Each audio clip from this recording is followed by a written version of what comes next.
Hi everyone and welcome back to another video. Today I want to talk about those random days where nothing is wrong, home is fine, work is good, friends are still there, you're not in the fight and basically nothing dramatic happened. But you feel existentially stuck. Not like sad, but like not crying, not in like a crisis, but you feel flat. And the worst part is not even the emptiness. The worst part is when you get stuck in your head trying to explain it. Because your brain is like, okay, why do I feel like this? What's wrong with me? Do I need to change my whole life? Is this adulthood? Is this depression? Or am I broken? And you start scanning your life like a detective, but you find nothing. So you feel worse. You're not broken. There is a reason why this happens. And there is a way out that doesn't require you to disappear and move to Bali. Science actually has a word for this feeling.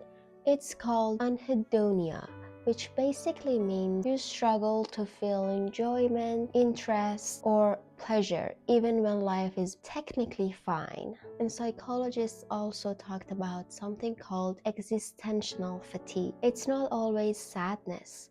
It's more like your brain is tired of your own life. Or like your brain forgot how to be curious, how to wonder, how to feel the spark again. And when curiosity dies, joy gets really quiet. That's why people can have everything they wanted, like stable job, good friends, decent health, but they still feel lifeless. And then they start feeling guilty because they're like, wait, I have no reason to feel like this. So here is the simplest explanation. Sometimes we don't feel stuck because something happened.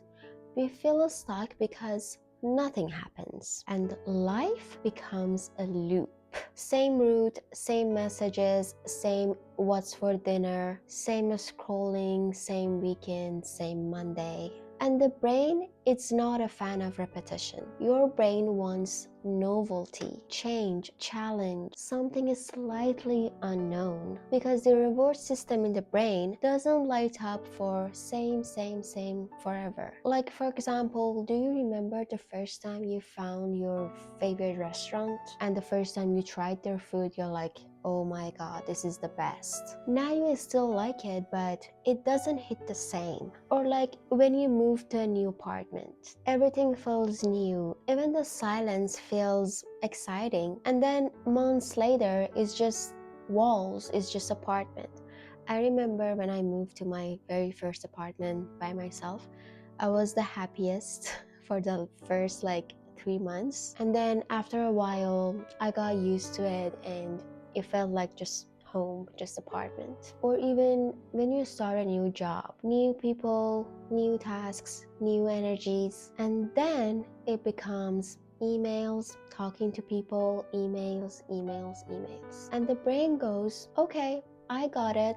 What's next? But if there is no next, your brain starts shutting down the wow feeling. And that's when life turns to autopilot. And the autopilot is cozy, but until it's suffocating. And here where it gets dangerous. When this emptiness shows up, we try to talk ourselves out of it. We go, I'm lucky, I should be happy. Other people have it worse. Why can't I just be grateful? But feeling guilty, it's not motivating. Like guilt is not motivation. And gratitude, it's not as same as engagement. Gratitude is subtle. Joy needs a space to engage. Joy needs movement. It needs a little risk, a little unknown. And that's why people do impulsive things when they feel numb. They don't want the drama. They want to feel something. That's why someone suddenly cut their hair at like 2 a.m. in the morning, or buy something they don't even need, or start a relationship that makes 0 sense. And then later, they're like, I don't know why I did that. Well, I know you weren't starving for attention. You were starving for aliveness. And the stock cycle usually looks like this. You feel emotionally flat. Then you overthink why. Then you guilt yourself for not being happier. And then you distract yourself. Scrolling, binging, overworking, zoning out. And then you feel even emptier. And it loops again and again and again. And here is the twist. The more you try to fix it by ignoring it, the worse it gets. Because your brain interprets ignoring as, okay, we'll stay in this loop forever. And honestly, the most scary part of this whole situation is when you stop questioning it. When you start calling this emptiness maturity, you start saying things like, I guess this is just adult life, or life is just boring. This is normal. This is normal. This is what stability feels like. But no, some people don't burn out because of doing too much.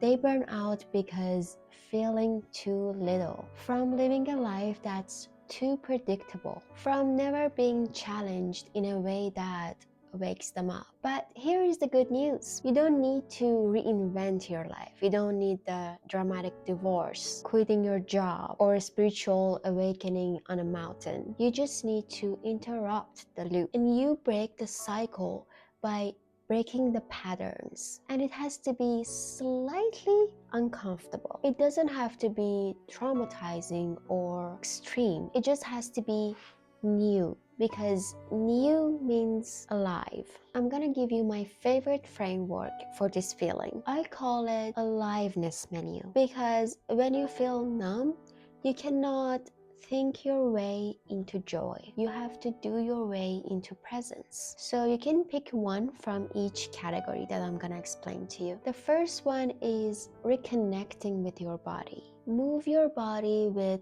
intention, not to work out, but to reconnect. Like walk for 10 minutes without headphone. Dance in your room for one song. Or you can even do like yoga or like stretching when you're watching like rainy days from your window. Take a shower and make it into a ritual, like romanticize it, which I talked about how to romanticize your life in my previous videos. You can go watch that. But why is it important to reconnect with your body? Is because your body holds emotions that your mind forgot.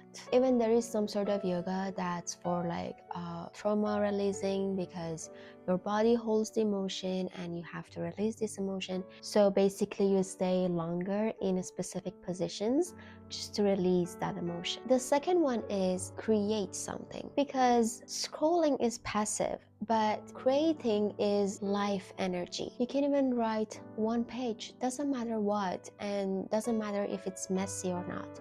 You just have to sit down with yourself and write whatever you want. Or even sketch something, draw something, like draw even something ugly on purpose. You can even cook something new, like try a new recipe. Even if it sucks, creation wakes something ancient in you. The third one is people, real connection with people. Talk to people who challenge you, not only the ones who agree with you, but the ones who actually make you think, the one who expand you. Even a 10-minute conversation with someone different can really wake your brain up.